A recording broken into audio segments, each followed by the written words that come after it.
இந்திய அரசு அதிகாரப்பூர்வமாக போர் அறிவித்து விட்டாலே நாடு முழுவதும் அவசர நிலை சட்டம் மற்றும் போர்க்கால சட்டங்கள் செயல்படுத்தப்படும். இந்த நிலை நாடாளுமன்றம், மாநில சட்டசபைகள், சட்ட மற்றும் அரசியல் அமைப்பு ஆகிய அனைத்திலும் தற்காலிக மாற்றங்களை உருவாக்கும். எப்படி நடைமுறைப்படுத்தப்படும்? முதன்மை அதிகாரம் மத்திய அரசுக்கு வழங்கப்படும். எல்லை பாதுகாப்பு மட்டுமல்லாமல் மாநில அரசுகளுக்குள்ளும் பாதுகாப்பு நடவடிக்கைகள் மத்திய உளவுத்துறையின் கட்டுப்பாட்டுக்கு மாற்றப்படும். அனைத்து மாநில காவல்துறைகளும் மாநில அரசின் கட்டுப்பாட்டை விட்டு மத்திய உளவுத்துறை மற்றும் ராணுவ கட்டுப்பாட்டிற்குள் வரும். சட்டங்கள் கடுமையாக அமல்படுத்தப்படும். நேஷனல் செக்யூரிட்டி ஆக்டின் கீழ் தேசியத்திற்கு எதிராக செயல்படுவோர் தடுப்பு தடையில்லாமல் 12 மாதங்கள் வரை சிறையில் வைக்கப்படுவர். அன்லாஃபுல் ஆக்டிவிட்டீஸ் பிரிவென்ஷன் ஆக்டின்படி போர்க்காலத்தில் அரசுக்கு எதிராக செயல்படுவோர், பேச்சுக்கள், கருத்துக்கள் தெரிவிப்போர், அத்துடன் தொடர்புடையதாக சந்தேகிக்கப்படுபவர்களையும் கைது செய்யலாம். Information technology act section 69A படி இணையம் மற்றும் சமூக வலைதளங்களில் தேச விரோத கருத்துக்கள், பன்முக தாக்கங்கள் பரவுவதை தடுக்கும் விதமாக இணைய சேவைகளை முடக்கம் செய்ய அரசு அதிகாரம் பெற்றிருக்கும். அரசுக்கு எதிராக விமர்சனம் செய்வோர் மீது நடவடிக்கை எடுக்கப்படும்.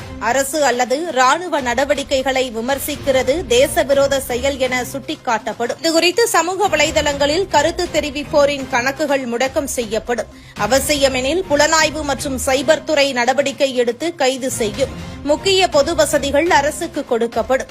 தொழிற்சாலைகள், மருத்துவ வசதிகள், பொது போக்குவரத்து, ஊடகங்கள் ஆகியவை அனைத்தும் தேசிய பாதுகாப்புக்காக அரசால் நேரடி கட்டுப்பாட்டுக்குள் எடுக்கப்படும். நடமாட்ட கட்டுப்பாடுகள் கொண்டுவரப்படும். முக்கிய பகுதிகளில் நடமாட்ட கட்டுப்பாடு என சொல்லக்கூடிய கர்ஃபியூ அமல் செய்யப்படும். விமான நிலையங்கள், ரயில்வே நிலையங்கள் போன்றவை ராணுவ கட்டுப்பாட்டில் செயல்படும். சமூக ஊடகங்கள் அனைத்தும் கண்காணிப்புக்குள் கொண்டுவரப்படும். வாட்ஸ்அப், பேஸ்புக், எக்ஸ், யூடியூப் உள்ளிட்ட அனைத்தும் மத்திய கண்காணிப்பு கட்டுப்பாட்டில் கொண்டுவரப்படும். தேச விரோத உள்ளடக்கங்களை தடுக்க தொலைபேசி, இணைய கண்காணிப்பு தீவிரப்படுத்தப்படும். மாநில அரசுகளின் நிலை எவ்வாறாக இருக்கும் என்றால், மாநில முதல்வர்கள் மற்றும் அமைச்சர்கள் மத்திய பாதுகாப்பு அமைச்சகம், உளவுத்துறை உத்தரவுகளை முழுமையாக பின்பற்ற வேண்டும். மாநில சட்டசபைகளில் போர் தொடர்பான விவாதங்களை தடை செய்யப்படும். பிரச்சாரங்கள், பேனர்கள், கூட்டங்களுக்கு தடை விதிக்கப்படும். போருக்கு எதிரான அணி சேர்க்கும் கூட்டங்கள், பேனர்கள், பொதுக்கூட்டங்கள் அனைத்தும் தடை செய்யப்படும். ஊடகத்திற்கு ஒழுங்குமுறை விதிக்கப்படும். நாட்டு பாதுகாப்பு தொடர்பான தகவல்களை அரசு அனுமதியில்லாமல் வெளியிட ஊடகங்களுக்கு தடை விதிக்கப்படும்.